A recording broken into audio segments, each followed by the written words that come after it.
peut avoir un point de vue pessimiste, un point de vue optimiste. Ça, c'est une citation de Santiago Ramón y Cajal, qui était un très grand neuroanatomiste, et également un grand artiste, qui a lui-même dessiné de sa main des coupes anatomiques très fines du cerveau, découvert des éléments très importants de la structure cérébrale, qui a eu le prix Nobel, et qui a écrit les sources de la croissance, en parlant du cerveau adulte.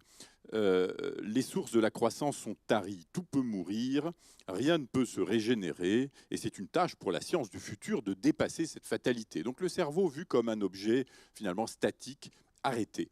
Et inversement, on peut être optimiste, mais simplement pour des raisons de pure logique, c'est-à-dire qu'en réalité, toute votre vie, quand vous êtes enfant, quand vous êtes adulte, quel que soit votre âge, vous pouvez continuer à apprendre une langue que vous ne connaissez pas, apprendre un sport, apprendre quelque chose, apprendre les infos. Et le fait même de changer vos connaissances, vos compétences, etc., eh bien, ça a un support matériel. Et ce support matériel est essentiellement dans le cerveau. Et donc, simplement, sans aller voir dans la machinerie, on peut être certain que le cerveau ne cesse d'évoluer et que le cerveau est un organe plastique.